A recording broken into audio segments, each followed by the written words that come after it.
नमस्कार बच्चों, बीए द्वितीय वर्ष के विद्यार्थियों का स्वागत है। बच्चों, रज्जब का दूसरा पद हम करने जा रहे हैं। उसकी व्याख्या, मन की प्यास प्रचंड न जाई। बच्चों, यहाँ पर रज्जब दास जी ने मनुष्य के मन की जो वृत्ति है, उन वृत्तियों को स्पष्ट करते हुए बताया है कि हमारा जो मन है उसी में ही विकार निवास करते हैं। जैसे बच्चों, काम, क्रोध, मद, लोभ, मोह, ये जो विकार हैं ये हमारे मन में उपस्थित रहते हैं और ये आगंतुक हैं, विकार आते हैं और इनको हम ख़त्म भी कर सकते हैं, चले भी जाते हैं। भीतर जो हमारी आत्मा है, जो शुद्ध बुद्ध चैतन्य परमात्मा का अंश है, उस पे ना तो कभी कोई चीज़ लिप्त होती है ना कुछ व्याप्ति है। वो अपने आप में शुद्ध और चैतन्य ही रहता है। जबकि जो आवरण है किसी व्यक्ति में, यदि आप दुर्गुण देखते हैं, किसी व्यक्ति को आप बुरा समझते हैं, बुरा है यदि वो, तो वो सारी जो बुराइयां हैं वो मूल रूप से तात्पर्य है कि वो मूल रूप से खराब नहीं है वो व्यक्ति, क्योंकि मूल में जो उसकी आत्मा है वो तो शुद्ध बुद्ध चैतन्य ही है। लेकिन उसका जो मन है उसमें वो विकार आ गए हैं, उसमें वो दुर्गुण आ गए हैं। और जो मन की प्यास है, या प्यास से तात्पर्य तृष्णा, यानी मन की जो इच्छाएं हैं वो अनंत है, वो कभी खत्म नहीं होती है। जैसे कोई व्यक्ति सोचता है कि मैं पैदल जा रहा हूँ, मेरे पास साइकिल आ जाए, फिर सोचता है मेरे पास में कोई स्कूटर हो या मोटरसाइकिल हो, वो आ गई तो सोचता है कार आ जाए तो सोचता है घर के सब सदस्यों के पास अलग अलग आ जाए। फिर वो सोचता है नहीं, इससे काम नहीं चल रहा मेरे पास में, तो हेलीकॉप्टर होना चाहिए। हेलीकॉप्टर आ गया, मेरे पास हवाई जहाज़ होनी चाहिए। हवाई जहाज़ आ गई, एक नहीं कई होनी चाहिए, क्योंकि विश्व में बहुत सारे ऐसे हवाई जहाज़ के मालिक हैं जिनके पास खूब सारी है। तो यानी मन की तृष्णा अनंत है, जितनी जितनी उसकी इच्छाएं अपन पूरी करते जाते हैं उतनी बढ़ती जाती है। ये वो अग्नि है जिसमें जितना हम घी होमेंगे उतनी ही वो अग्नि बढ़ जाएगी। तो यहाँ रज्जब दास जी समझाते हुए कह रहे हैं कि मन की प्यास प्रचंड न जाई। मन की जो प्यास है, जो तृष्णा है, वो इतनी प्रचंड है, इतनी ज़्यादा विस्तृत है कि वो कभी खत्म नहीं होती है। माया बहुत बहुत विधि बिल से, जो माया का आवरण है वो माया बहुत बहुत प्रकार से नज़र आती है। जैसे बच्चों, आपको लेने के लिए जाना है एक पेंसिल, और आप किसी मॉल में चले जाइए जहाँ हजारों वस्तुएं आपको दिखाई दे रही है, आपका मन वहाँ पे स्थिर नहीं रहेगा। एक पेंसिल खरीदने में जो आपको बाजार में केवल 2 मिनट का समय लगता, उस मॉल के अंदर आप विविध प्रकार की वस्तुओं से इतने ज़्यादा ललचा जाओगे कि आपके मन में क्या क्या चीज़ खरीदने की इच्छा अनावश्यक ही उत्पन्न हो जाएगी, और मन जो है वो बिल्कुल गरीब कंगाल की तरह वहाँ से लौट आएगा कि हमारे पास तो कुछ नहीं है, एक पेंसिल लेनी थी, और वो भी कोई डिजाइनर। वहाँ पे तरह तरह की माया आपको मिलेगी। तो कवि कह रहे हैं यहाँ संत रज्जब दास जी की माया बहुत बहुत विधि बिल से, यहाँ संसार में माया बहुत बहुत प्रकार से दिखाई देती है। तृप्ति नहीं निरताई, लेकिन उससे कभी भी हमें तृप्ति नहीं मिलती है, हम उससे कभी भी पूर्णतया संतुष्ट नहीं हो पाते हैं, उससे अलग नहीं हो पाते हैं, निरताई नहीं आती है।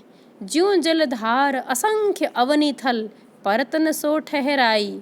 अब उन्होंने उदाहरण दिया है दृष्टांत अलंकार के माध्यम से कि जैसे जल की जो धाराएं हैं, जब बच्चों आकाश से बारिश होती है तो असंख्य धाराएं का कोई उनको गिन थोड़ी सकता है, इतनी असंख्य, कितनी संख्या, मतलब अनंत संख्या में वो धाराएं आकाश से गिरती हैं, पानी। और अवनी थल, अवनी माने पृथ्वी के थल में वो गिरती है। परत न सो ठहराई, लेकिन वो पानी गिरते ही धरती सोख लेती है।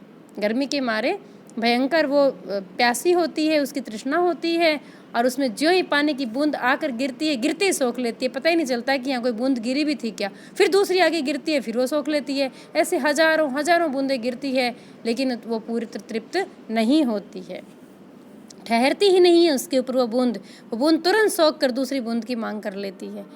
तैसे यहू मन भर्या भूख सो, देख ही परख ही सुधि पाई। इसलिए रज्जब दास जी कहते हैं, जैसे वो धरती, मिट्टी जिस प्रकार पानी को सोख लेती है हर बूंद को, वैसे ही हमारा जो मन है ना, ये भूख से भरा हुआ है, अनंत है इसकी भूख, कहीं खत्म नहीं होने वाली है। देख ही परख ही सुधि पाई, देख परख कर हम इसकी सुध ले सकते हैं कि वास्तव में इसकी कितनी आवश्यकता है। असन वसन बहु होम अग्नि मुख, नहीं संतोष मिलाई। अब वो कह रहे हैं इस शरीर को, असन माने भोजन, विविध प्रकार के, आज तक हमने इस शरीर को कितने भोजन खिलाए हैं, लेकिन आज भी कोई कह दो कि वहाँ खाना है, ऐसे तैयार हो जाता है जैसे पता नहीं कितने दिनों का भूखा है, क्योंकि कभी तृप्ति तो आनी नहीं है, कितना ही खिला दो, कितना ही खिला दो, कैसा ही खिला दो। असन वसन और वस्त्र, विविध प्रकार के वस्त्र, फिर भी लगता है कि हमारे पास ड्रेस कम है। ये वाली ड्रेस तो है ही नहीं। हर समय मन मंगता ही बना रहता है। उसका कारण क्या है? तृष्णा। लेकिन ज्यों ही संतोष कर लेते हैं त्यों ही मन बिल्कुल तृप्त हो जाता है और वो व्यक्ति कहता है नहीं, मुझे आवश्यकता ही नहीं है, मेरे पास बहुत है ड्रेस, 2 जोड़ी बहुत है, भोजन में दाल रोटी मिल गई बहुत है, बस इसके अलावा मैं कुछ खाता ही नहीं, तो उसका मन कहीं जाएगा ही नहीं। तो यहाँ रजबदास जी कहते हैं कि ये हमारा मन भूख से भरा हुआ है, कितना ही देखो परखो इसकी सुध लो, असन वसन बहु होमी, होम दो इसके अंदर कितना ही, अग्निमुख, इसका जो मुख है वो इस तृष्णा की अग्नि से भरा हुआ है, कितना ही भोजन करवा दो, कितना ही खिला दो, रोज़ तरह तरह के व्यंजन खिला दो, फिर भी इसको कभी तृप्ति नहीं आती, कभी ये नहीं कहता कि हाँ भी अब मैं ये भी नहीं खा सकता, या ठीक है एक दिन में जितना खा लिया दूसरे दिन फिर तैयार है, तीसरे दिन फिर तैयार है। तो ये मन भूख से भरा हुआ है, इसमें कितने ही अच्छे भोजन, कितने अच्छे वस्त्र, कितना ही होम दो, इसका तो मुख उस अग्नि की भांति है जिसमें कितने ही घी डाल दो, कितना ही होम कर दो, वो और भी ज़्यादा, जैसे जैसे अग्नि में हम घी डालते जाते हैं वैसे वैसे उसकी लौ और भी भड़कती है। ऐसे ही हमारे मन की इच्छाएं जब हम पूरी करते हैं तो वो और ज़्यादा इच्छाएं बढ़ती चली जाती हैं। नहीं संतोष मिलाई, लेकिन उसको संतोष कहीं पर भी नहीं मिलता। संतोष बनाए तोष से, तोष माने तुष्टि, कहीं पर इसको तुष्टि नहीं होती। ऐसी विधिया मन की क्षुधा है, बुझती नहीं बुझाई। और ठीक ऐसी ही विधि हमारी इसी प्रकार जैसे अग्नि होती है जिसमें हम होम करते हैं, वैसे ही ये मन की भूख, क्षुधा माने भूख, ऐसी है जो कभी बुझाने पर भी बुझती नहीं है। क्योंकि गलती हम ये करते हैं कि हवन में यदि घी से बुझाने का प्रयास करते हैं तो और भी अग्नि बढ़ेगी, अपने यदि पानी डाल देते हैं तो बुझ जाता है। ठीक ऐसे ही मन की इच्छाएं, कामनाएं हम जो पूरी करते जाएंगे वैसे वैसे इसकी इच्छाएं और बढ़ती चली जाती है। और संतोष यदि आ जाए, उन कामना पे पानी डाल दिया जाए कि बस कुछ नहीं चाहिए, तो वहीं पर संतोष आते ही मन रुक जाता है, इसकी भूख खत्म हो जाती है। आगे कहते हैं भूख प्यास संग ले सूता, सो सपने न अघाई। संत कहते हैं कि जो व्यक्ति इस तरह की तृष्णा, भूख प्यास साथ में लेकर सोता है, यानी दिन रात उसका चिंतन करता है, उसको तो कभी सपने में भी तृप्ति नहीं हो सकती। अघाना माने तृप्त होना, उसको कभी भी स्वप्न में भी क्षण मात्र के लिए भी तृप्ति नहीं हो सकती। वास्तव में तो होगी क्या?